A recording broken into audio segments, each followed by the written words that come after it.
I love the sound of that music. Woo! It is called Ohio Political News Podcast. Yes. They said it couldn't be done, so we didn't even try, right? No, we are here again for another live podcast, and I'm looking forward to this. I'm looking forward more to this podcast than any other podcast, even though I'm becoming more and more like a politician. I know how to lie, okay? I know how to lie. Welcome to everyone. Yeah, how you doing? Make sure you chat with us. We'd like to hear from you. That's right. Chat away. Also, Matt, you're with us here tonight. Let me get you squared away also. Okay, Matt Urbis, how you doing, man? What's up? How you guys doing? All right, I got something interesting to talk about here before we kick into some of the real interesting stuff. But let me just get to this a second. You can imagine. All right, okay. Is she the one that she went to the White House recently, didn't she? That's what I wanted to talk about. Yeah, she went to the White House very recently. And at least she didn't put on a mask, you know. Okay, well, so there she is. There, you know. I think all of us know who Gretchen Whitmer is. She wants to run. She wants to be president or VP at the next go around for the Democratic Party. Okay, and she's one of the top contenders. AOC. I think absolutely should line up with AOC. Right. Now that would be interesting if you had AOC and Gretchen Whitmer. You had two women, but that would be interesting. That would be interesting. Mm-hmm. Democrats might try that. Anyhow, she went to see Trump. She went to the Oval Office to see Trump. And she got all kinds. See, she's been getting a lot of backlash because she was saying good things about Trump, and you can't do that if you're in the Democratic Party. You know, she was saying his tariffs aren't that bad.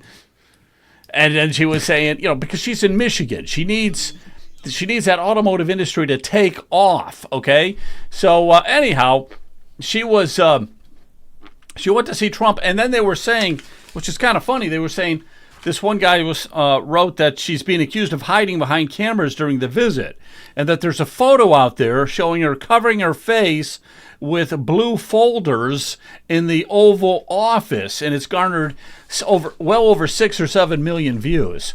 Okay, so here's what's hilarious. Let me show you this picture. You tell me from this picture if she's trying to hide or not. No. That's quite. There's no way. That's a reasonable pose when you're in the White House. When you're in the White House, no. So, okay, she went there. Now, how do you go to see the President of the United States and expect to just quietly go and see him and nobody know that you're going to see him? And then they confronted her and said, you know, what are you doing there? And she said, I was just called to come and see him at the last minute. He just kind of called me at the last minute and said, hey, come on over and see me. You know, she's in Michigan. He's Washington. You don't just go and see the president. Everything is planned out, okay? Somehow or another. But that was not a good disguise. That is not how you try to not, again, trying to look inconspicuous. She's garnered 6, 7, 8 million views already on social media, and it's probably going to go up to 30 million. It's hilarious. That is hilarious. So I just want to throw... one other thing. Do you guys know who Stephen Smith is? Stephen Smith from ESPN Radio. You ever see him? I had a clip, but I wasn't able to upload it in time. He is thinking seriously about running for president as well. That guy on good. ESPN. Commissioner Plachek is trying to get on there, Joe, with us. Is he? Yes. Let me check here real quick and see where the heck he's at. I mentioned Zoom, but I don't know if that means anything to him. So, let me see. I don't see him on Zoom, but he might be joining us in another way. Let me just scan this real quick and see where he's at. Jonathan, I see you out there, so we'll get to you here in a second. Where is Polashnik? I don't see him anywhere. Should I ask him to contact you and you can? Nah, I mean, just tell him to keep trying. He's been on this show many times. Okay. Just ask him to keep trying, and and we'll see what he can do. All right, there's Jonathan. How you doing, man? So we don't have our guest tonight, by the way. I'm a little disappointed. I'm not talking about the Bitcoin. I'm not talking about Bobby Gray. I'm talking about Brian Lorenz. He is the state representative for District 60, which is in Delaware County. And he's trapped in an airport, of all places. He's trapped in an airport, and he's been trapped in there for a while, and he can't get out. That's no fun. Can't get out of an Maybe airport. he doesn't have his real ID. Not any. How you doing? It's the commish. Hello. He's definitely got a new look, doesn't he? Well, the hat or the beard? Which one? Or is it I the think coat? he's going Amish on us. I'm not sure, but Well, J.D. Vance is bringing beards back, so I guess this is the move now. All right, so what happened? We had to call in the commish because, first of all, my guest wasn't showing up. Secondly, Matt Urbis wasn't showing up.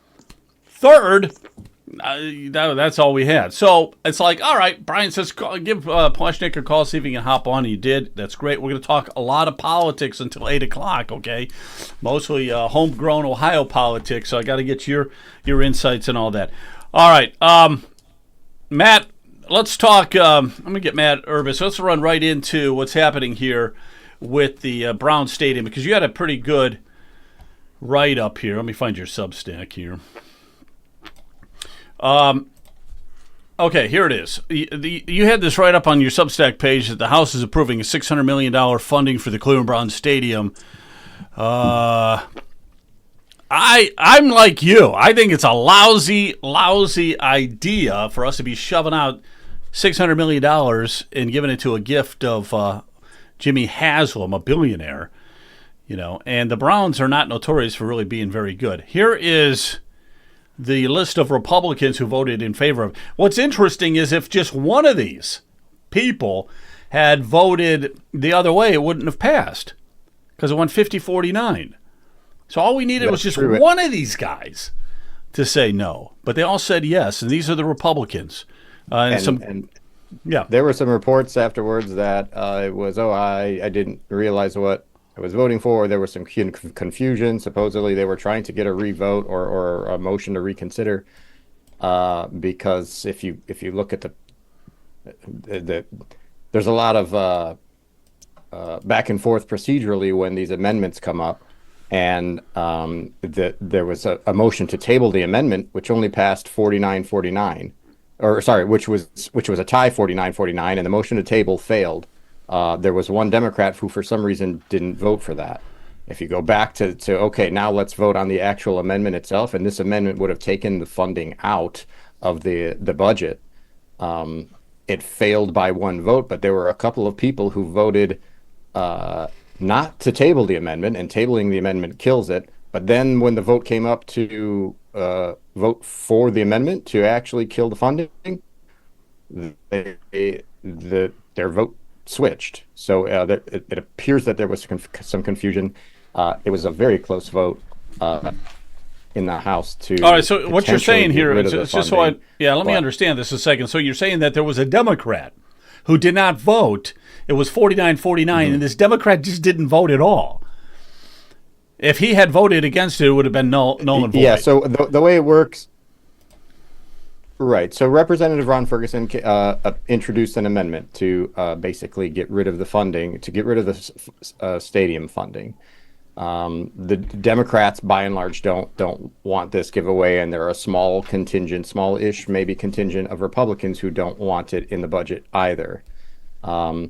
What typically happens when somebody proposes an amendment that the leadership doesn't want, somebody from the leadership stands up and says, "Mr. Speaker, I move to lay the amendment on the table." That means don't even vote on it. Let's just set it aside.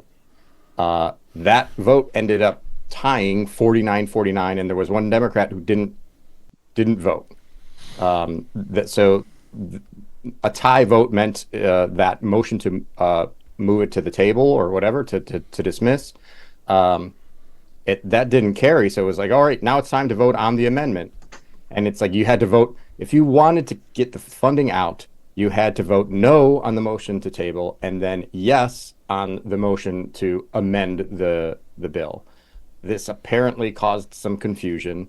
We ended up with 50 votes to turn that amendment down, and so that funding stayed part of the budget, and that headed over to the Senate. That's the sort of procedural rigmarole that's behind it. But I think the underlying story is that there was some representatives in there that called this thing, it's the most conservative stadium funding deal in America, and I guess I would counter that. There's no world where funding professional sports stadiums is conservative. The Representative Ron Ferguson, he's been on this show in the past. I mean, he got up and he started out and he said what it is. The state of Ohio is neither a bank nor a private investor. We're a government and we exist for limited purposes. And those limited purposes don't include loans for sports stadiums. In my opinion, and I think a lot of there are about 15 Republicans that voted against the funding. They don't think we should be picking winners and losers. This is not only the rich get to get their sweetheart deals. We're trying to move on from that. This sort of old pay-to-play style Republican Party. Unfortunately, it just barely slipped past. It's moving into the Senate. The budget's moving into the Senate now. And we'll see what happens. DeWine doesn't like it. Now, we're not gigantic fans of DeWine generally on the program, but DeWine's been saying this isn't the way to go. He has the power to line item veto anything that's in this budget. And given that only 50... He's got that power. He's got that power. Do you think he will actually execute and use that power? I could have, show some real leadership or something. What's your thoughts on that? Is he going to do that? And this is also the Republicans who voted against it. These are the good guys: Thaddeus Claggett, Levi Dean, Ron Ferguson, Jennifer Gross, Matthew Kishman, Jeff Luray, Beth Lear, Brian Lorenz, who is supposed to be on the show tonight, by the way, at 7:30, but he's not going to make it. Stuck in an airport. Diane Mullins, Jonathan Newman, Scott Oschlager, Jason Stevens, DJ Swearingen, Michelle Teska, Heidi Workman. So those are the people, those are the good people. Those are the people that voted down. We just needed one more vote. What I don't like about this is that we're talking about $600 million in bonds, probably $1 billion after you get through all of the interest and everything. Oh, wait a minute. Let's. By the way, if you're on, if you're on Rumble and you want to throw a comment in, we will gladly read it because we love to have people writing a comment in. So let's see what this says here. It says Shannon Burns was arguing like hell for this. Oh, he was arguing like hell for the stadium deal. Starting to wonder about that guy. Okay, well, Shannon A1 in my book, but I can't understand. Of course, that's right in his backyard too. That's Brook exactly Park what I was going to say. Yeah, it's right in his backyard. He wants a stadium back there. I do have some problems input, with Joe. that. Yeah, go ahead. Yeah, I spoke to David Thomas, state rep, and I asked him why he voted to approve the loan. And if I can read this, he said, "The Browns thing is good because it is a loan, not a check like we do with the other companies. We aren't using taxpayer dollars, but selling bonds and then using the dollars from the stadium to pay it back. If you don't want to pay for it, don't go to the stadium. We do all these projects like Intel without guaranteed return. This is money coming back." That was Representative. I don't know if I agree with that, and I'm not like the smartest guy when it comes to anything, but I know. Oh, by the way, coffee also always tastes better with your Ohio Political News mug. But you got yours there. Let's see it. Show it. Show it in all its there glory. We go. There you go. Okay, and coffee tastes better in that mug, right? Yeah. I know mine does. Mine always tastes better. Anything we put in here is good. It's always tastes better. Okay. No, you don't play favorites. You don't give money to a billionaire so they can build a sports stadium. I mean, these guys are just like they're so easily manipulated. Thoughts on that? Well, let me go back to Matt here for a second. Let me just get some thoughts, and I'll go around the horn here if anybody has anything to say. What do you think?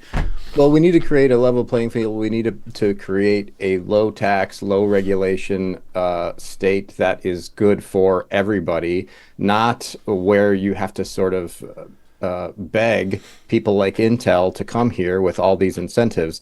I know that's sort of the way the game is played, but people see through this. Voters are not dumb. They know when you speak out of one corner of your mouth saying, well, we're the party of limited government and the free market, and then on the other, out of the side of your pocket, you're dishing out hundreds of $1 million of incentives in this case. David Thomas has been on the program. He's a friend of the show. It's not correct to call this a loan to the Browns. This is in no way a loan. Jimmy Haslam is paying no interest, not on this $600 million that the state is giving to him. It is the state taking out a loan, $600 million or up to that amount. I think that's what Haslam is asking. We are going to be paying close to $1 billion on principal and interest over the next X amount of years. I think it's probably usually these go for 30 years. So it is $1 billion ultimate cost to the state. Now, what they're doing is drawing a ring around the Haslam Sports, I think it's called the Haslam Sports Group development, the dome, the parking lots, the supposed mixed-use development that they're going to put around this thing. They're drawing a ring around that, and they're going to earmark the sales taxes and the income taxes and the commercial activity, all the taxes generated by that. That's going to go specifically to repaying this loan. So in the ideal world, Haslam builds his own darn stadium, or he works with Brook Park, or he works with Cuyahoga County to do this thing. The state sees that elevated tax revenue, and that can put that into the general revenue fund. Now it's just going to be earmarked to pay back this loan that we're giving. And if you or I wanted to do some sort of business venture, this all amounts to, and I wrote about this on Substack, Jimmy Haslam wants to build a thing. That's what he wants. It's a big thing. So he comes to the state. He can't finance. I don't think he can finance it on his own, or he doesn't want to finance it on his own, and so he's crawling to city, county, and state to kick in, because he knows that they see those tax dollars, they see those dollar signs, and he can make whatever PowerPoints he wants to project revenues, and we just have to bite on it hook, line, and sinker. I don't think we have to. Those 15 or so Republicans don't think we have to. Historically, all across the country, governments have been footing the bill for these sports stadiums. There's not much evidence that they do anything like the proposers say. The revenues always fall short. The Haslams are even trying to kick in $100 million, $150 million guarantee, and it's like, this is not the business of the government. The government should be getting out of the way, not putting its finger on the scale. Yeah, okay, let's talk to a government official here. I got to get the commission here. How you doing, man? And like the hat and everything. All right, so what do you think there, John? What's your thoughts on all this?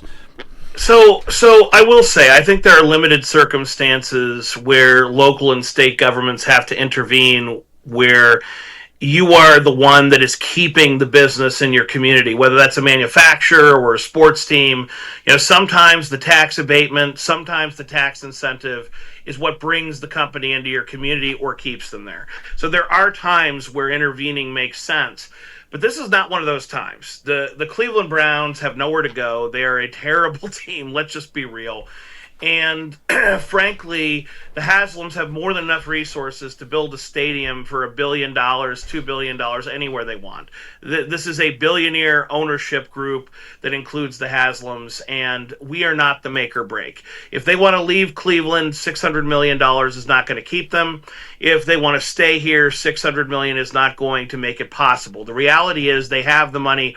This is just a boondoggle. And if you want to know how they manipulate people into voting for this $600 million gift, just take a look at who they donated money to in the last 6 months to a year, and you'll have all the answers you need. Yeah.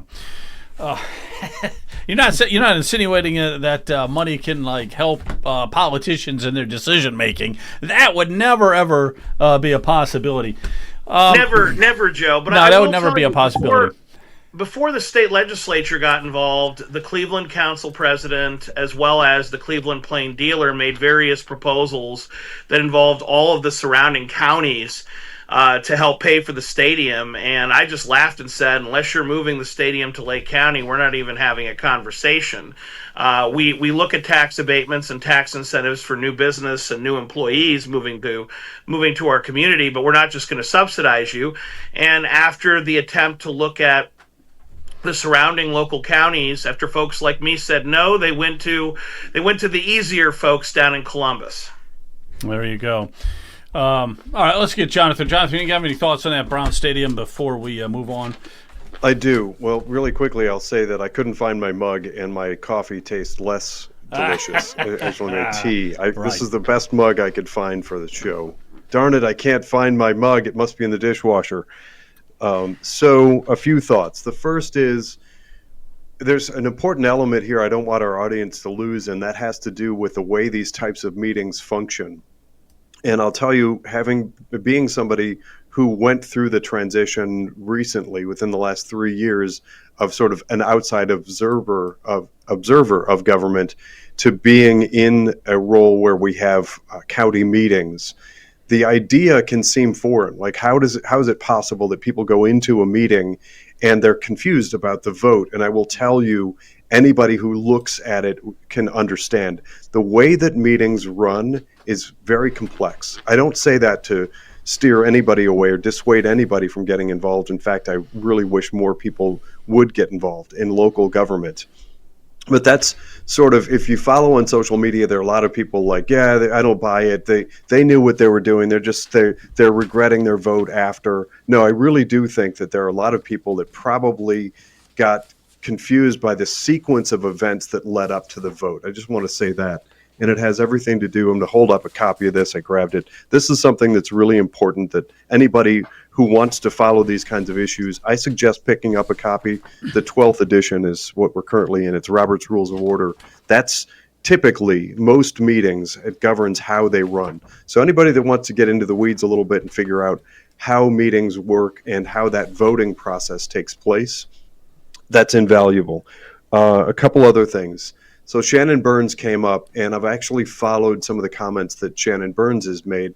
And I'll tell you, first thing I'm going to say is that anybody out there that thinks that anybody in any political realm that is going to agree with you 100% of the time on every issue, just forget that notion. You're going to have disagreements, but the thing to do is listen to the people who disagree. And actually, I'm not going to argue Shannon's side, but I will say that he does make some points that are worth listening to. He makes some arguments. I actually personally fall definitely in the same camp with Matt Urbis and his post, which you should follow and like. Follow Matt Urbis. He puts great content out. But I wouldn't write him off. So somebody, I think, posted there, like, I thought I liked Shannon or whatever. You still like Shannon. But listen and weigh it out. That's all I'm going to encourage there. Listen to people like Shannon, because I think more than just being in his backyard, he's kind of thought through some of the nuances of the way, the mechanics behind the funding of it. One other piece, or actually two other things to throw in there really quickly. One is be on the close lookout. Be careful and vigilant. It's that the eternal cost of freedom is eternal. The cost of freedom is eternal vigilance. Commissioner Plechnik brought up the notion of several counties pooling in together to tax fund this thing. And I feel certain that was a part, and might still be a part, of the initiative behind this thing.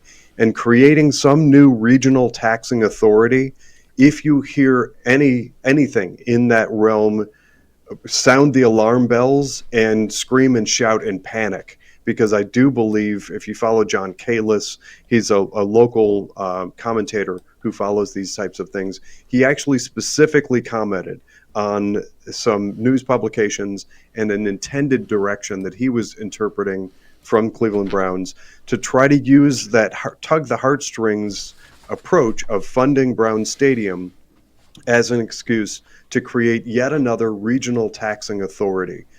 that hopefully is put to bed and not a worry, but always be on the lookout for that. And especially if there's something that like it draws public attention, like a sports team or feeding the hungry or something, they'll use that. The bad guys will use that as an excuse to create yet another regional taxing authority and create that regionalism that we want to avoid. The last thing to consider, and I keep thinking of this, there's one NFL team, or the stadium is actually owned by the city itself. And I've always been kind of envious, and that's Green Bay, Wisconsin. Green Bay, the city, owns the facility. So I always wonder, like, why isn't it possible, or would it be possible, might it be possible, that Cleveland area, the region, I shouldn't use the word region, but that's the city of Cleveland could build something and own it, which really anchors the team, and it takes away that notion of, like, could the Browns leave again, because the Green Bay Packers can't. With that, I'll land my plane. Okay, very good. All right, Joe, I do have a question. What about the other pro franchises in the state of Ohio? What about Cincinnati? Right? I can chime in on that. So literally a day after the House passed their version of the budget that included this potential $600 million funding for this Browns Dome, the Hamilton County and the Cincinnati Bengals were reached out their grubby paws for asking for $350 million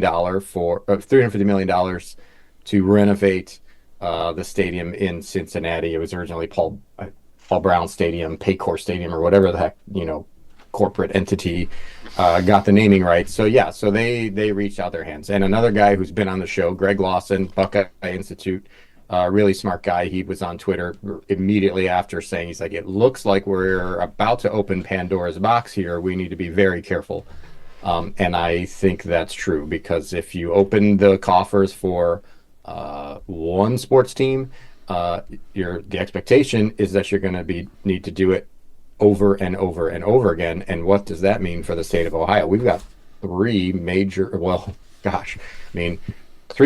cities, all with one or more professional sports teams. Cleveland's got 3, Columbus has 1, Cincinnati has 2, the Reds and the Bengals. So if this is going to be the order of the day in Ohio, we are going to be footing a lot of bills in terms of state-based loans, and we, in the words of Greg Lawson, I don't think we want to go down that path.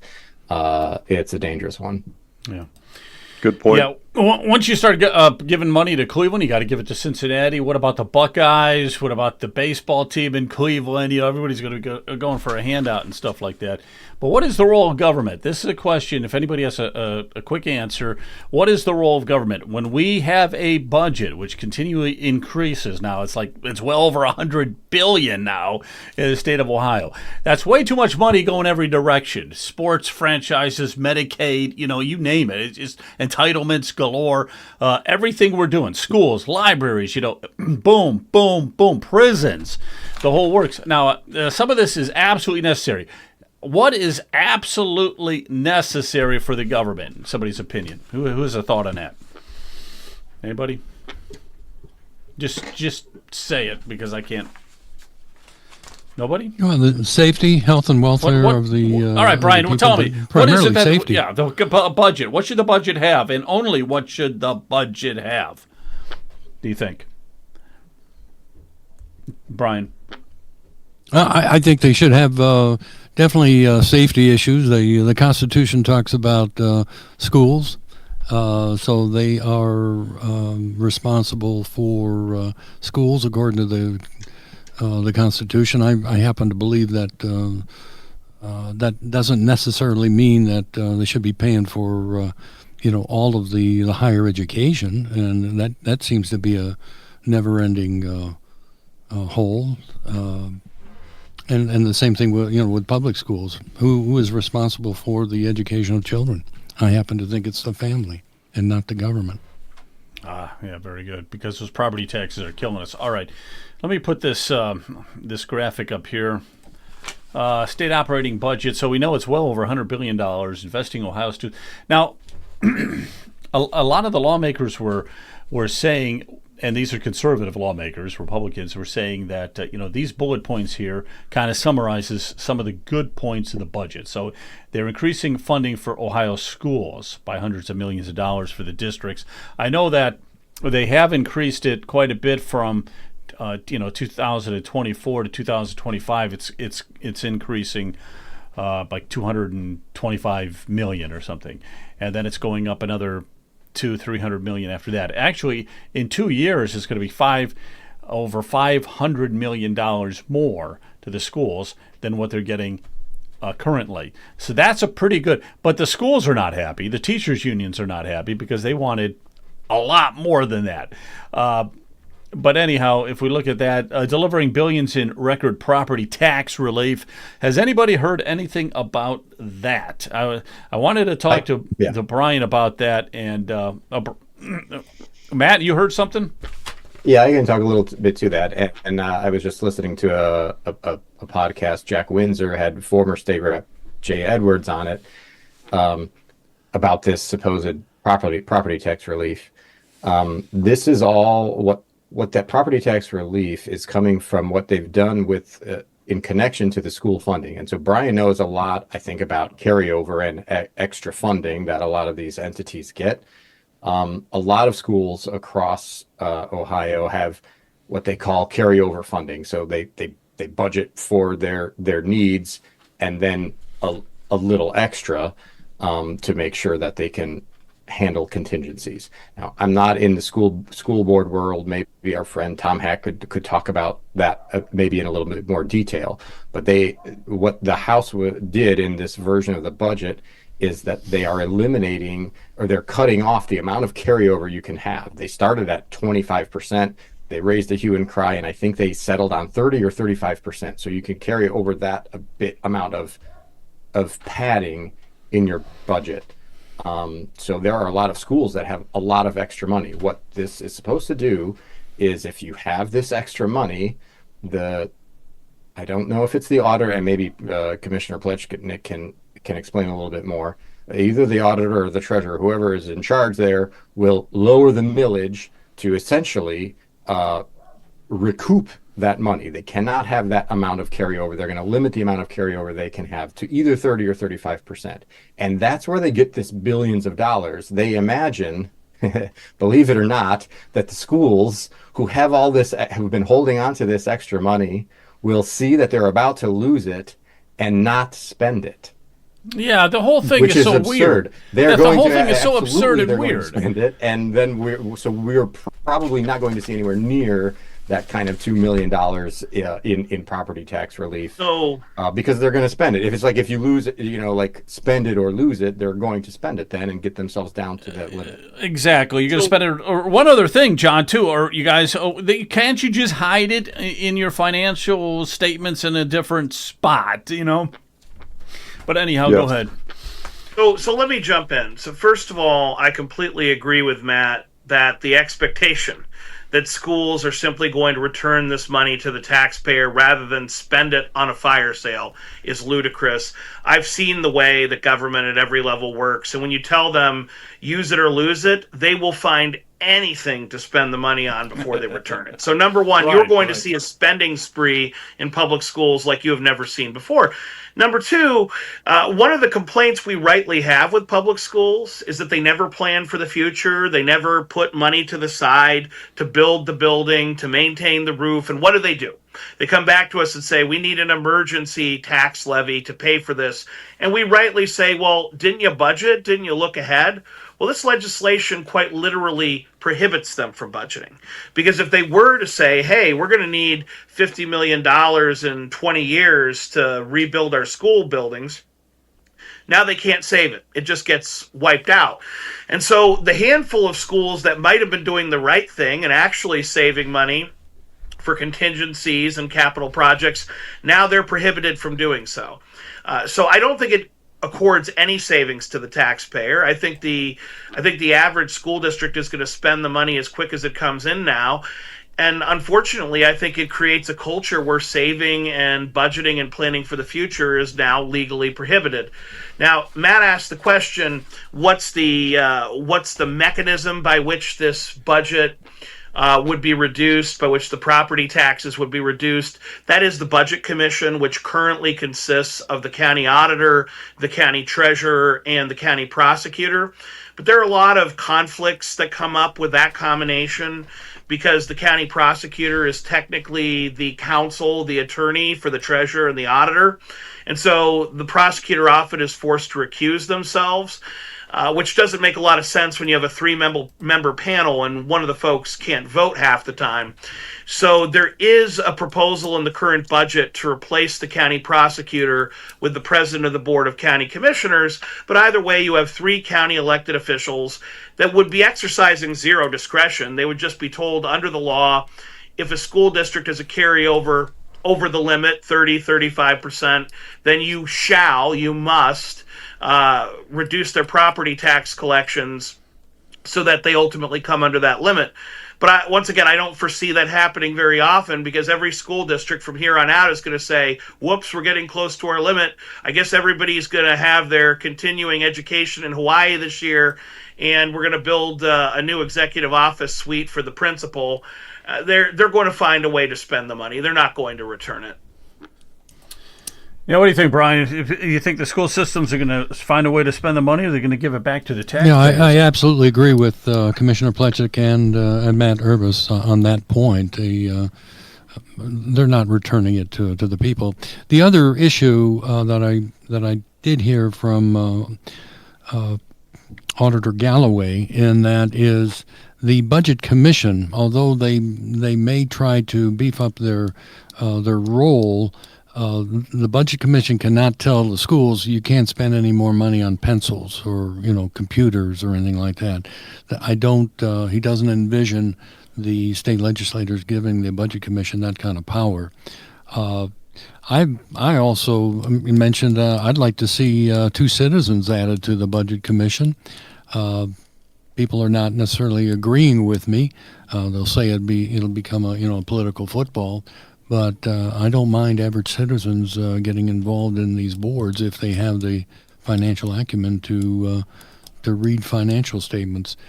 And the problem is, the state will say, well, the people have the actual ultimate authority at the ballot box. But with this 20 mil floor, the schools that are at the 20 mil floor, they're going to get automatic increases as the properties continue to increase in value. And I did see a video that was put together by the County Auditors Association, and they basically said there's no end to the continuing property tax increases, and that's coming from the board of all 88 county auditors. So that's depressing. So Brian, people can see. Yep. Yes, Tom. Brian, what deeply concerns me is we keep seeing individual state legislators saying the way to fix the problem is to go to your school board, to go to your city council, and to get them to reduce their property tax levies. And while it is true that a school board could voluntarily give up a levy, per our previous conversation, possible and likely are 2 very different concepts. And when I hear more and more state legislators jump on the bandwagon of ask your local school board member to cut your taxes, I can translate that politician speak to the following: don't bother me, I'm not going to do anything about it. We have 2 possible solutions to this problem outside of a constitutional amendment by the people. One is the school boards, which collect the vast majority of property tax, voluntarily cut the revenue that they receive. Super duper unlikely. It's never happened, and there's no indication it will happen today. On the other hand, 1 vote by our state legislators could reform the property tax system in any number of ways. Now, I know that if any one of us were put in charge of property tax reform, our solution would be different, but I'm confident that all of us would cut property taxes in a very material way. That is not what our state legislature intends. They're going to make some hyper-technical changes here and there, declare victory, and hope that the taxpayer leaves them alone for 3 years. The only hope that I have in this is that this is just such a terrible situation. It's just so untenable. I don't think the people are going to just fall asleep for another 3 years before they raise this red flag again. I think that grandma and grandpa cannot afford it anymore. I think young families can't afford it anymore. I think property taxes have become such an incredible burden that the average Ohioan is saying things have got to change. And I just wonder when the average state legislature realizes that their bait and switch and their shell games are not working, eliminating replacement levies, hyper-technical amendment, telling school boards spend it or you lose it. Well, we all know they're going to spend it. We're not going to get a tax cut. They're trying to pass a lot of reforms that don't take away any of their money. You know, the common theme in all of the quote-unquote reforms we're seeing from the state legislature is that they actually are just moving money around. They're not actually cutting taxes. And they haven't heard the message yet. People want a massive tax cut. We're not talking single digits here. We're talking double or triple digits up to 100%. That's what people are demanding. That's what they're asking for and expecting. And I don't think the average state representative gets it. You give $600 million to the worst football team in the league, but you can't afford to support taxpayers. Up to 100%. That's what people are demanding. That's what they're asking for and expecting. And I don't think somebody got a is somebody listening to the show. I got a feeling somebody's listening is coming through your microphone because there's a delay between. Yeah, we're getting an echo. Yeah, the problem is that there's no way, there's no checks and balances. Muted. Joe, I can't hear. The Zoom got muted for me, so I couldn't hear what was going on. Your character in the Zoom was muted. Is muted, so I can't hear the podcast anymore. You cannot hear anything, Matt? You cannot hear anything. I'll try to get that fixed. Not sure what that is, but we will. Yeah, it looks like Matt's messaging you. Depending on if he's on... can't hear him. Yeah, he can't depending hear on which platform he's on, he might not be able to hear you. Yeah. That sounds like something we'll have to sort out. Yeah, maybe... let me cut over to here if you can see me. Why don't you boot out and come back in, okay? Give that a try. Just go out and come back in. Maybe that'll work. So, Joe, while you're playing with technology, we had an amazing forum in none other than Zanesville, Ohio, with Brian Massey, Elaine Cross, Keith Davies, and Citizens for Property Tax Reform. Could you pull up some of that? You're great with clips. Okay. Let me see. I'll talk for a minute. Talk for a minute if I have to find this. So I'll admit I don't know where Zanesville is. It's hours, as I learned, hours away from the greater Cleveland area. But Brian and Keith Davies are going statewide with their proposal to eliminate property taxes and to push state legislators in the interim to do something about it. And it was really amazing to see. I found it.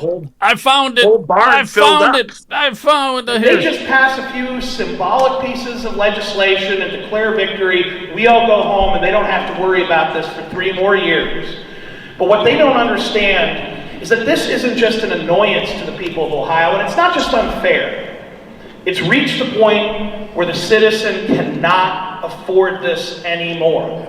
It is life and death. It is the survival of Ohio that we have to reform property tax now. And when I say reform, I don't mean cut my tax by 1%. I don't mean eliminate one kind of levy and pass another. I don't mean some hyper-technical reform where there's a bill signing with the governor and everyone smirks. I mean, I see my bill and it's 50% of what it was last year. I see my bill and it's a 0 instead of thousands of dollars that I can't afford. That's reform. And unless if you're willing to deliver that kind of reform, I would say to our state reps and senators, you're not qualified, you don't know how to do this job. Let someone like Keith Davies take it, for God's sake. He actually wants to change things.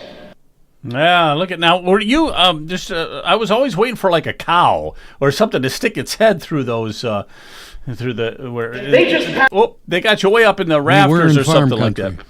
But anyhow, that was good. I keep saying, John, you got to get into the State House. They're looking for a treasurer. They're looking for a state of Ohio needs a treasurer. You should be looking at that. Let me just go into that here for a minute because we got a guy coming on in a few minutes, hopefully, because I'm not batting very good today, but talking about Bitcoin and stuff, and we can have a really good discussion with him. He's coming on at 8, but there is something else I want to try to delve into here real quick, and then hopefully get to our guest. If he doesn't show up, if he also is stuck in an airport somewhere, then we'll just continue on with what we normally talk about. But let me get into this right here. We're playing so many games. Let me put this up here. We're playing so many games. It's still not working. What do you mean? Your video, can you hear it through your computer at all? No, somehow he muted. I can hear you. I can hear you. Yeah. Okay. Anyhow, let's look at this here. We're playing musical chairs and everything. I want to get you guys' thoughts on that. Not the musical chairs, but specifically what's happening with the party as far as... Sorry, guys. That's me. Treasurer. All right. You're back. Can you hear us now? Okay. Anyhow... So Joe, I really want to jump in here because I want you to jump in. I'm going to give you a second. Let me just play, not play anything, but let me just give what we're talking about here for a minute, okay? This is Jay Edwards. So he has just now entered into Ohio Treasurer. He's going to run for Ohio Treasurer, okay? There's a few other people here that are running for it as well. Let me get to a few of these others. But before, let me just go through all of them real quick, and then I want to talk about them. We only got a few minutes. Christine Rogner is running for state treasurer as well. Christine Rogner. This guy here, where'd he go? Oh, there he is. Niraj Antani is running for state treasurer. And Brian, we got somebody in your neck of the woods out there. Lake County Treasurer. Yeah, Lake County Treasurer. Michael Zurin. Michael Zurin right there. So it was a fundraiser that he had going on and stuff. So he is also running. We recorded a video for him the other day. Okay, so here's what I want to do real quick. When we get to these guys, and then I'm going to let you talk, John, and Jonathan, I'll let you talk. But this Jay Edwards here, just threw his name into the hat. He's got a lot of money. He's got a lot of money saved up for this, and I'm not a big fan. He's one of the Blue 22. He was a big Larry Householder and him were good friends. He's a great friend with Jason Stevens. I just don't trust the guy. That's just my personal opinion. Okay, just my personal opinion. He might be great. But I have reservations with Mr. Edwards here. The second guy I have reservations. I actually have reservations with all of them. This guy here, Niraj Antani, he threw his name in to be Secretary of State. All right, he threw his name in the hat to be Secretary of State, and then he found out that Robert Sprague was going to run for Secretary of State, so he threw his hat out of Secretary of State. Now he wants to be treasurer. Okay, to me, that's a red flag. You either know something about the position you want, and these are statewide big positions, okay? You either know something about what you want or you don't, okay? But you just don't flip around doing anything you want. And then we got Christina Rogner, who, I think is a good conservative, I'm pretty sure. But the problem with her is with the others. When you asked her about why is she running, she's like, well, the state treasurer of Ohio is the chief investment officer working with other money managers on the state's investment and debt portfolios. The treasurer oversees domestic and international portfolios along with daily cash flows. I mean, that was her explanation as to why she's running. It's like, that ain't it. That ain't it. That ain't it. And then we've got finally your friend, Michael Zurin, who wants to also be the state treasurer. So Joe, what do you think? What qualifications do you need to be the state treasurer? Then, if you don't understand anything about investments, I'm not sure that you really should even be thinking about running for treasurer. Yeah, that's the point. That's the point I'm trying to make. That's the point I'm trying to make.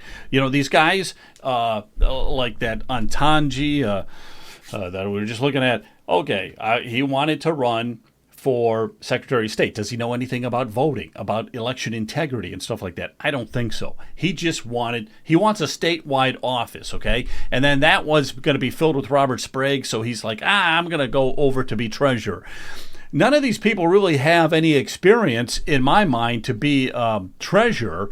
They don't have the experience. Well, have any of them been a county treasurer? Except for your guy, Michael Zurin. Now, here's the other problem with Michael Zurin. Michael Zurin, when I was looking at his page here, and this is what I had a problem with.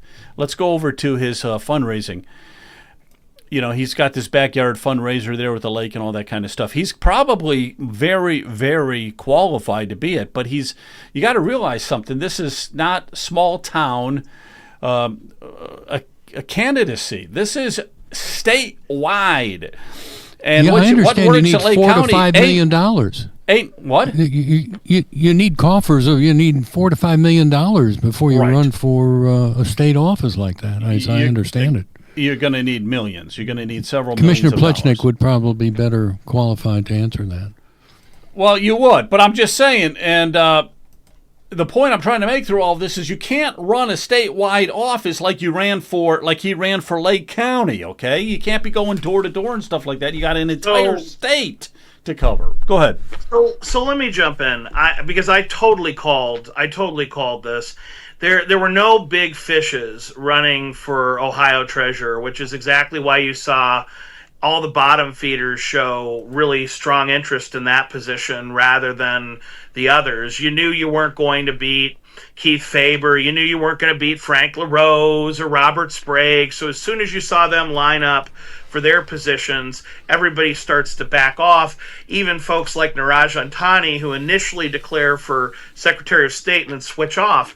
But truthfully, there was no point in him switching off, because it wasn't that there was no big fish interested. It's just that the big fish hadn't announced yet. And I literally said to my friends in politics, I said, Jay Edwards has a campaign account with millions of dollars. It's a state account.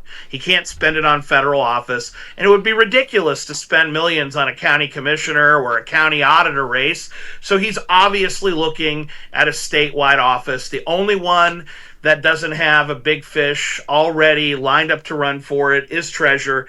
I said, I'm pretty sure Jay Edwards is going to run for this.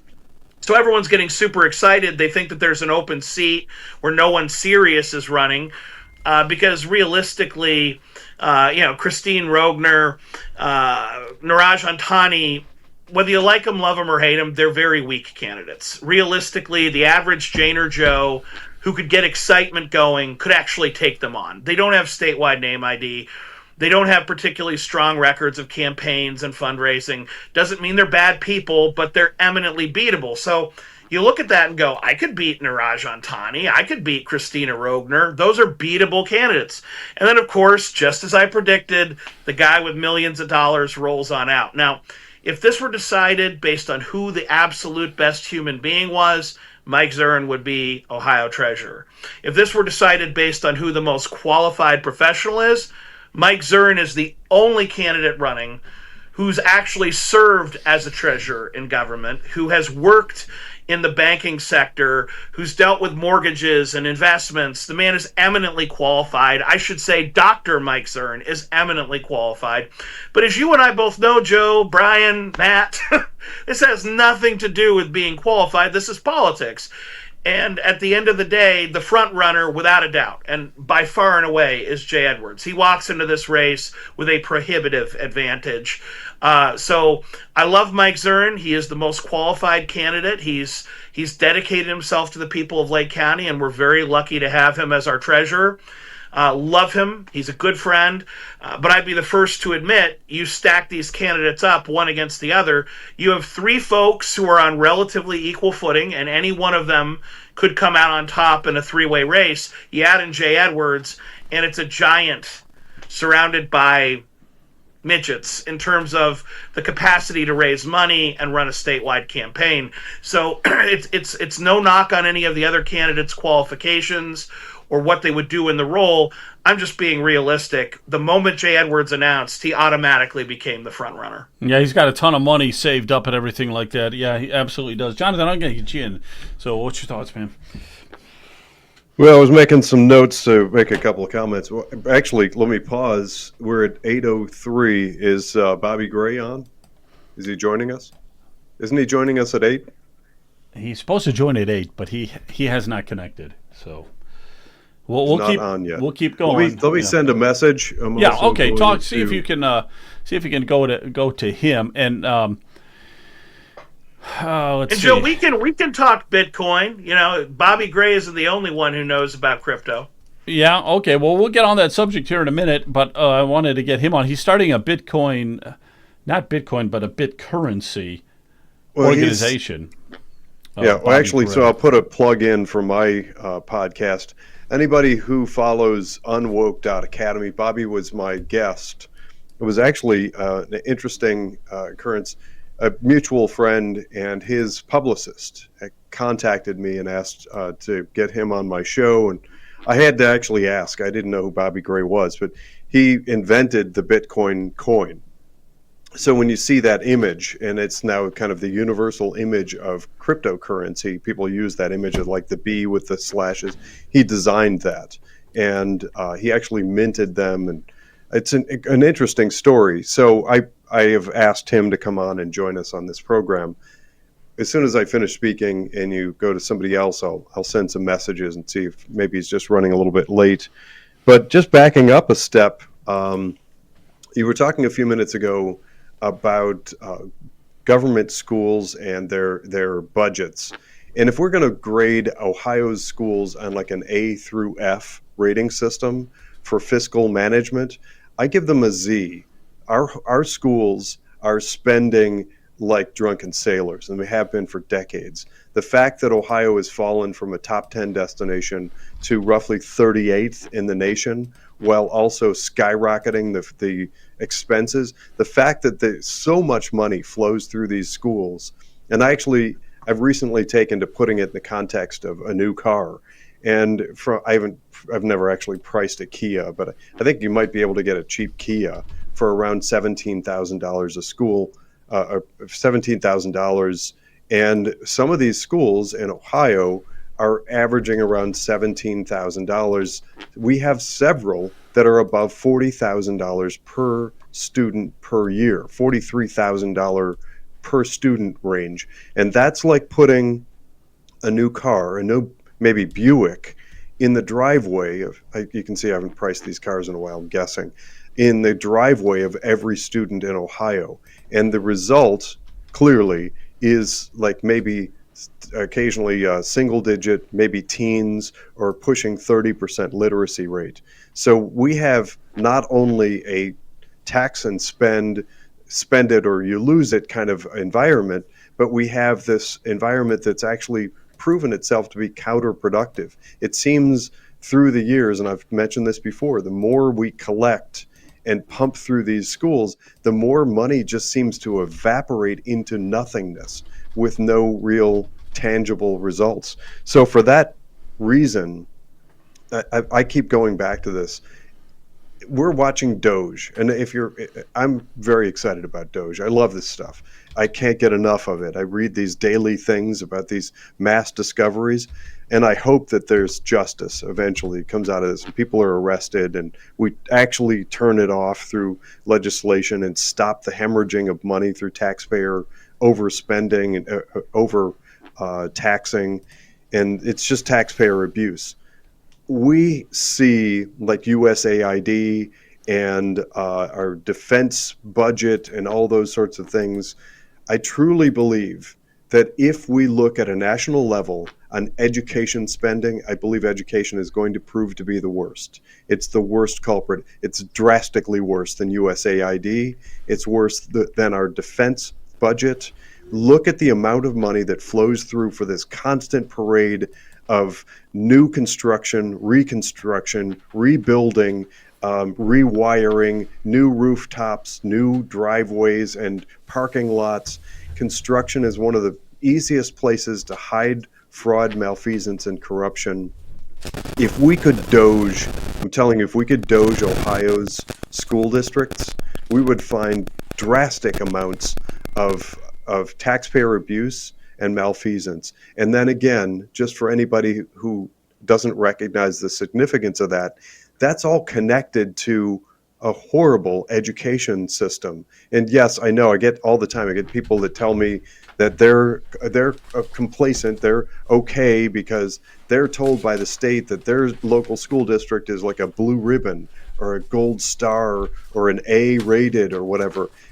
In my book, those are all nonsense, meaningless garbage to distract people from the truth that they're overspending for terrible product, terrible education, and then tie it all back to Brian and Leonard and that mission of attacking the property tax. In many places, property tax consists of about 60% going to your local school district. There's your tie-in. We have a bad situation all the way around. I hope that we can find the right people, and I'm with Commissioner Plechnik on this.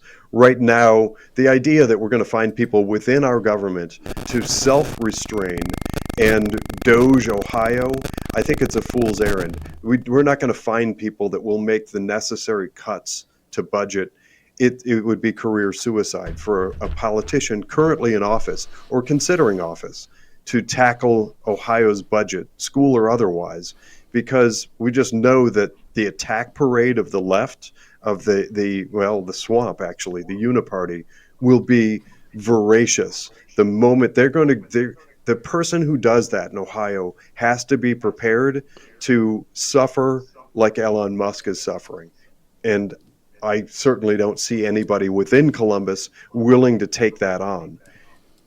I think that the better alternative is actually to form more of like a We the People citizen-led initiative to just open the books. I'd personally like to see Josh Mandel, maybe not him personally, because I think he got fed up with politics. He got hosed over one too many times. But him or somebody like him, he's the one that created that open checkbook for Ohio. Open it all up and just let the people pour through it. I want to jump in there because when I was a city councilman, I did vote to bring Open Checkbook to Willoughby Hills. It's a great program. It's very, very good.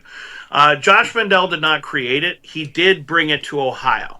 And he did push legislation through to make sure that any locality that used Open Checkbook would have the cost of the software fully paid for by the state. So there wouldn't be any reason to say no if you're a city or a county with a strapped budget. So I give Josh Mandel a lot of credit for bringing Open Checkbook to Ohio, but he did not create the program. Thanks for that clarification. At this point, him, and actually, I'm kind of thinking off the cuff here, but having gone through what he did and just, he poured his heart into politics and he got hosed over. So maybe, just maybe, he is the right person for the job because he knows Open Checkbook, he fought for it, and he is just outside the system enough and ticked off enough. Yeah. He might be the person, and of course he has statewide name recognition. So maybe we talking about Josh Mandel at a team. Yeah. Okay. Can you guys? Okay. Josh Mandel for what position? Not a position, to head Doge. Ohio. To head Doge. Yeah, we need to Doge Ohio. I'm telling you, Joe, it's not going to happen from some committee within our legislature. Yeah, but okay, you're going to bring in Josh Mandel. Okay, fine, whatever. We need a Doge Ohio. There's actually a group. I know they're all state reps, and they have a Doge Ohio grouping. And Matt, I can hear us through your microphone.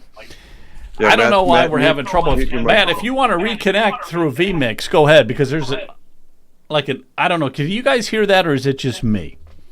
I can hear it too. Okay. Yeah, why don't you just try reconnecting through vMix if you can. Just go into vMix Call Advanced and then hit that password. You can connect right Joe, up with us and that. But Joe, I just don't see Doge working. I've had this conversation a number of times. I know. I don't see Doge Ohio working if the people, the very people. But okay, who are I understand. But do you think bringing in Josh Mandel, of all people, and all of a sudden Doge is going to start working? I mean, that to me is even more far-fetched than creating a group. That group has some good, strong people. It's got Jennifer Gross. It's got that Tex. I forgot his last name. But it's got a lot of and everything. So it's got some good people. It's got some potential. The problem is they're all insiders. I got it. You need another Elon Musk to just come in here and make it happen. That's exactly what I'm saying. And if they were successful, let's say that they were successful and carved up the state budget and downsized a whole bunch of departments and uncovered just the horribleness of things like Jobs Ohio, and somehow managed to scale that back and a ton of other things like it. And by the way, that's a hint at my suspicions about Jobs Ohio. Let's say that they were successful at that and they bring it out. They immediately are cut to shreds. None of them have a political career from that moment forward. They're all done, completely done. They can't possibly get reelected. So we've just sacrificed all those people, and the next wave, who knows who comes in to replace them. That's objective number one. The other is all of the people who have worked to get them in office and maintain them there are all suddenly going to be subjected to mass negative press and publicity against all of them, just like Elon Musk. So it does take somebody outside of the system. And so my thought process is, Josh Mandel. There's another piece to Josh it. There's Mandel. another piece. The other piece is it's somebody that the public has to trust. And frankly, I mean, even in my book, Jennifer Gross is probably the best and strongest, or one of the most conservative that I put my faith into. But throughout Ohio, she's not known. She's not a household name. She is probably not universally trusted. I'm sorry to say that, Rep. Gross, but recognize, and it's a necessary function to get into office, that once there you have to keep fighting for public trust. Somebody outside of the system might be more able to capture the public awareness and imagination and trust. That's what I'm saying. Okay, I got you. So one last thing. One last thought on Doge Ohio. I think the solution to have that bridge of trust, because we trust Donald Trump, we trust Elon Musk, we're dark MAGA. I think that we need to have an appointment for all 50 states from Doge, where there is actually Doge Ohio, Doge Rhode Island appointed by the president with consultation from Elon, so that we know this is the real thing. It's not just some politician saying, oh, I'm fiscally conservative, I'm all about Doge, and then the same old happens and nothing changes. I think we need Donald Trump and Elon Musk to actually appoint someone to send down to Ohio, to send down to all 50 states and say, your budget is a mess. Okay, again, but that's just so high in the pie, in the sky, and everything like that. I mean, yeah, in a perfect world, a wonderful world, yeah, things like that will happen. That ain't going to happen. Not in Ohio. Are you kidding me? When you start doging things, you are stepping on toes of the highest politicians in the state, okay? They don't want you doging anything. I guess the question is, it has to come from the executive, in my opinion. Is my audio, I think I may have finally figured this thing out. Can you hear me all right? I hear you perfect now. Yeah, go ahead. Well, yeah. So I've been trying to get in and out. It has to come from the executive. When Donald Trump came into office, he brought in Elon Musk. Elon Musk wasn't elected. He had name recognition, but it was just because he was a famous technology guy. It didn't have to be Elon Musk. It could have been somebody who has the willingness to ruthlessly cut some of these programs. If we get an executive in there, in the governor's office, who's instinct and his first thing is going to be, we are going to apply the Doge principles to Ohio. The legislature will remember how the budget process works. The first thing that happens is the governor makes some proposal, and the House did some moves with the budget, and it gets reported in the media as, oh well, they cut the funding. Well, they cut it from what DeWine wanted. That was the supposed cut. It's still higher than it used to be. It's still an increase. But if you get somebody like, well, I'm going to say Vivek Ramaswamy in there, who is the only one I can imagine would have that kind of mentality, and bring in somebody, I don't know who the name is, but somebody who is closer to Ohio and has been in Ohio politics for a while. And I don't know Josh Mandel from Adam, so to speak, but whoever it happens to be, because Vivek's been all around, right? I don't know that he's been on the ground in Ohio politics. I know that he hasn't. But if he's going to come in here with that kind of mentality, the legislature, and the first proposal is massive cuts. And then the Republican-led legislature is going to have to say, no, well, we actually want to. Then they're going to have to face their base and look at, oh, well, we're increasing spending. And they don't really want to do that. They just don't have the backbone. If they have a leader in the governor's office who will have that kind of backbone, I think it's possible that it could happen, and we could really make some headway. I don't know if it actually will happen, because in order to get elected, he's got to schmooze a lot of people who are in the sort of Ohio GOP swamp, but you never know. All right, let's read this. Hold that up. Keep that up for a minute, Kent. Let's see what it says here. What about an independent citizens board doing some kind of forensic audit, exposing what they would cut, and that may generate the political will amongst reps? It has to be created by the legislature. I mean, they can't just. That has to come into law. I mean, you and whatever John's suggestion about, well, Elon is going to decree that there's going to suddenly become a Doge commissioner for every state. There's some major federalism questions that I would have problems with in terms of that, because what if, there's not going to necessarily be a Republican in office every time for the rest of eternity. So if that sets a precedent of, there's going to be a federally appointed person coming down to the state and overseeing their budget, I don't think I want any part of that. I think it needs to come from the ground up, not necessarily from the top down. All right, so we're talking about Doge and picking. We have to pick from this group right here. This is the group that we want heading Doge, right? No, One of these guys. It's absolutely not. They've been heading Ohio for the last 20 years. Look at the dates on this thing. This is what we've got. They're the need for. They represent the need for Doge. But I have an idea.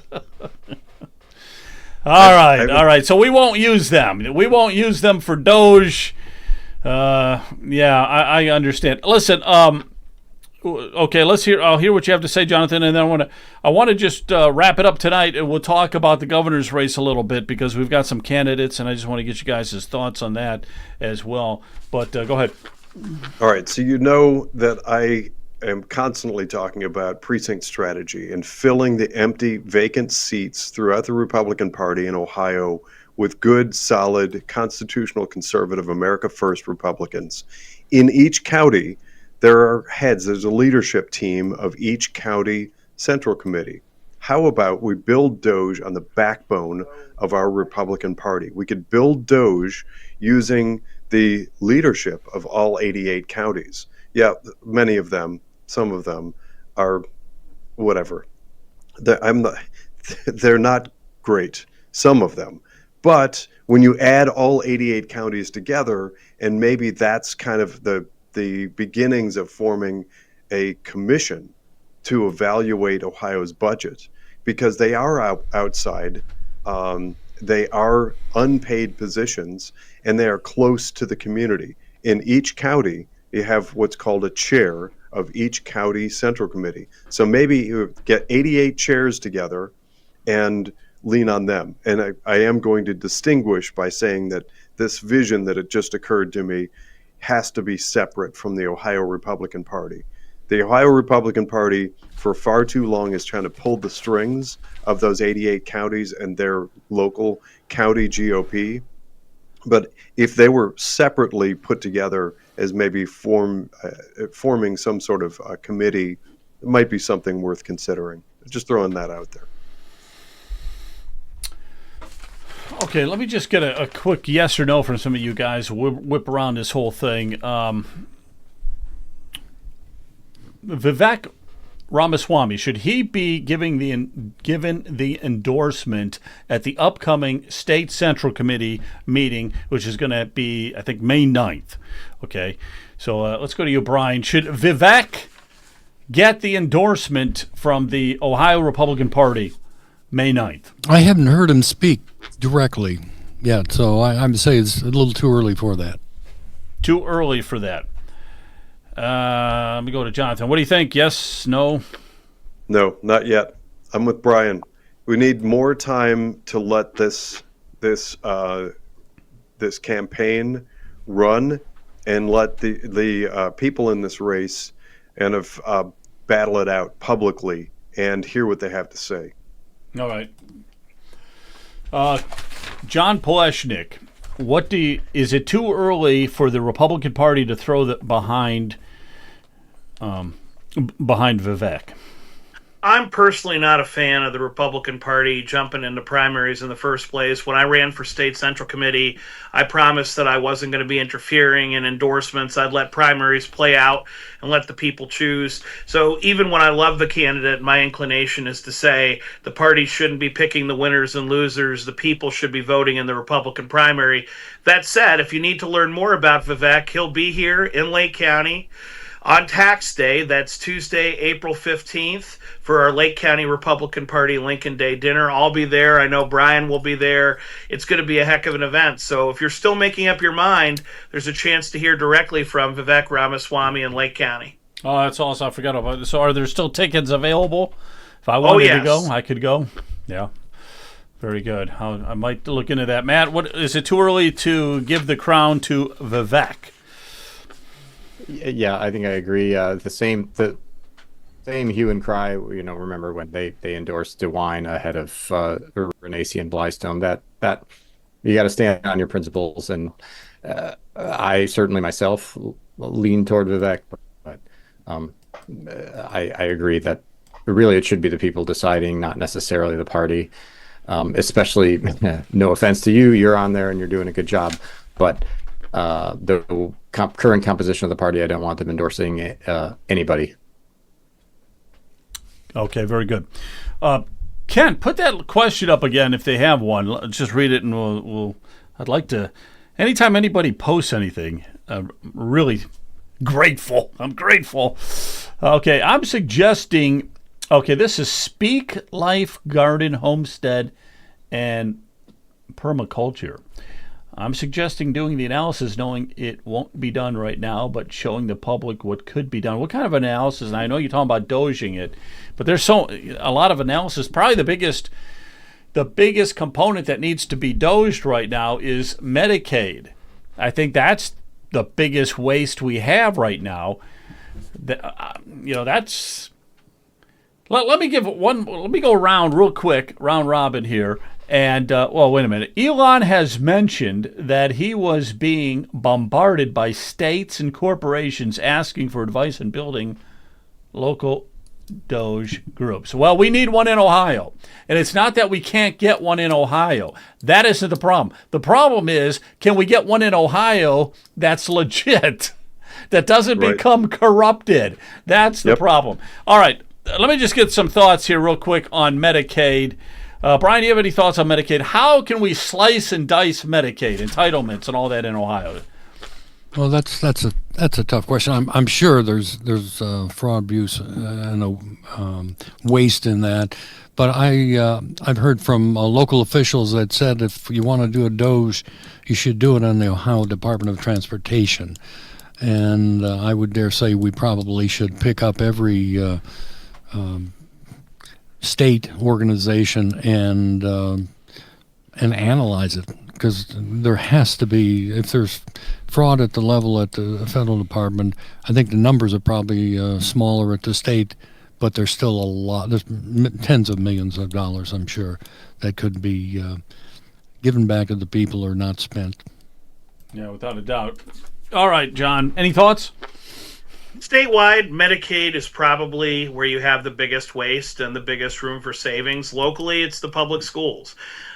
There's just so much money being spent on things other than teachers and students, and you could cut all of it, and no one would even notice the difference. So Medicaid statewide, public schools locally are where you have the biggest waste. Gotcha. Jonathan. Yeah, I think I'm probably pretty much in line with what Mr. Commissioner Plechnik just said. I think that, so I'm tying a couple of things together here, and I agree completely with Matt Urbis. The idea that somehow some sort of doge is going to come from Washington and affect Ohio, no, that should not happen. It should happen at the state level and as organically as possible, for all the reasons that Matt mentioned. But there is some commonality between what's happening in Washington right now under Trump's administration and the effects that it has on Ohio. And it does tie in very potentially with both Medicaid and schools. And that has to do with the discovery of all kinds of Social Security numbers that have been issued to people arguably, allegedly, inappropriately. And I think that is meant to include a lot of illegal aliens in the United States. So a few things. One is, if we're going to talk about cleaning up the abuses that take place, and I think we all know that they take place on Medicaid, the purging of a lot of Social Security numbers is bound to help that. But there's another piece that's kind of new on my radar. Within the last couple of days, people have talked about the school population, and there are demographics that show up. I'm very aware of those, because helping co-create the Ohio Academic Accountability Project, I know we can go to the state website and you can pull demographics for academic performance: white, black, Asian, Hispanic. And one thing that is kind of being discovered right now in Ohio and elsewhere is two things. Our enrollments are down, I want to say somewhere around 10%, which is a huge loss. That's significant loss of student body in the state of Ohio. And hoorah, because we need to pull more students out of government schools and find them actual education somewhere else. But the argument is being made that their true numbers may be kind of hidden, and it may actually be a lot more than that 10%-ish.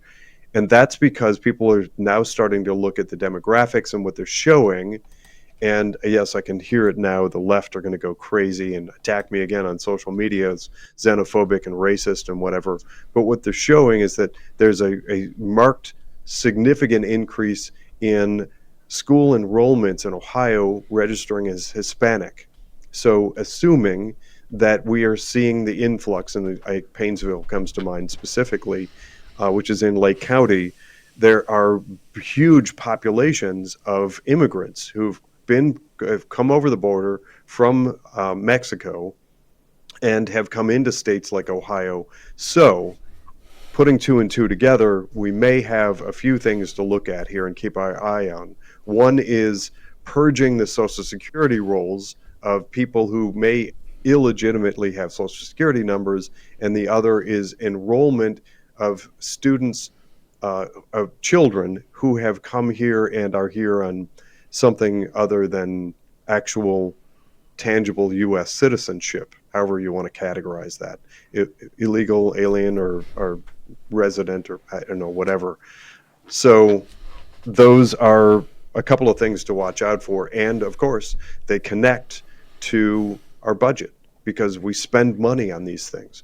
If we're spending money on people who are not Ohio residents and not U.S. residents, that's a problem, and that's an area that we can be cutting. I don't mean to sound heartless, but we are a nation that we're struggling now with the answer to that question. How many millions of people can we pay for in our current tax base that are non-resident? Yeah. No, that's a good place to start. Looking for some cuts. Matt, any thoughts? Yeah, I know the Medicaid is probably the biggest one. I think Medicaid and the schools are the two biggest statewide expenditures, if I'm not mistaken. So, and Brian brought up earlier, there is this niggling thing in the Ohio Constitution that says it is the responsibility of the state to a certain extent to provide for what it calls, a thorough and efficient system of public schools, essentially. That's in the Constitution. It goes back to 1851.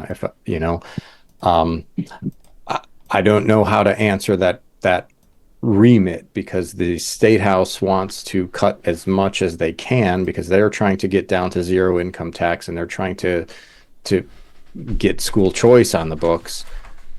All that essentially does, though, is it shifts the burden onto the locals, and then you run the risk of some Supreme Court ruling saying that that's unconstitutional, and it's a delicate game they have to play. I'm not sure what the long-term answers are, but a lot of this is just, like we say, rearranging. It's just moving funding from one avenue to the other.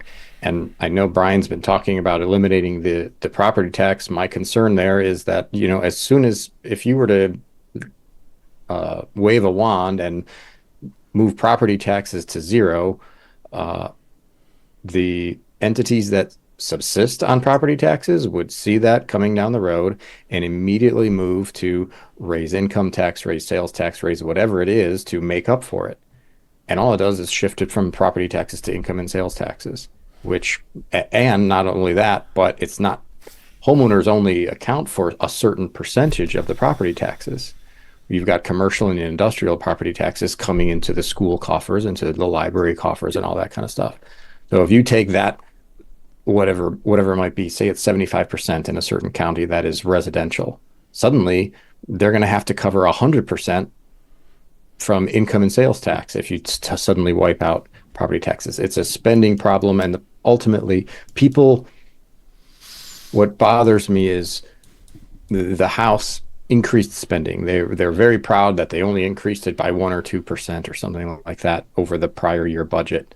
And when they got attacked by the libraries saying, how could dare you cut the library funding? And when they got attacked by the schools saying, how dare you cut the school funding? The leadership said, we're not cutting the library funding. We're actually raising it. We're not cutting the school funding. We're actually raising it. They don't have the guts to stand on their principles and say, this is not the job of the state, particularly when it comes to libraries. It is the job. The Constitution says it is the job of the state to provide for public schools. So they've got a little bit of a leg to stand on there, but they never talk about it. They want to play both sides. They're afraid to stand on their principles, and that ultimately is the problem. And that's why I don't see any Doge coming down the line. We should have, everybody in there should be thinking about government efficiency, and yet every agency pretty much gets re-upped for more or less what they want. They might get a little bit less, others get a little bit more, but there are no broad and bold changes happening in Columbus, and that's a problem. There's no broad changes. Yeah, Joe, let me just chime in. The budget keeps increasing. Brian, you can have the last word. We're going to wrap it up today. Yeah, just the last word. Matt, mentioned about the schools and property taxes in general. We're just saying we will pay taxes for the police, fire, roads, bridges, locally, but don't tie it to my home. My home is the foundation of my freedom and liberty. And I tell our local administrators, you send me a bill for the police and fire, but don't tie it to my home. And I'm saying the same thing, for schools. Don't tie it to my home. Government should not have the ability to take my home, and they can do that within a 2-year process. You don't pay those property taxes, they'll foreclose on you. They'll turn it over to a tax lien agency, and that tax lien agency, if you don't pay them, they're going to foreclose on your home. So I'm saying keep the taxation away from the homes, period. Yeah. Hey guys, I want to thank everybody for being on tonight. John Pleshnik, thank you for joining us. All right, we struck out on our two guests though. We're going to talk Bitcoin with Bobby Gray. Unfortunately, he couldn't connect for some reason or another. And then Brian Lorenz, who is a state representative, was not able. He's stuck at an airport of all places. But hey, thanks a lot, Matt Urbis. Thank you, Brian. Thank you, Jonathan. Thank you, guys. Have a good night. Okay. Thanks, Joe. We will talk soon. Have a good night. God bless you all. See ya.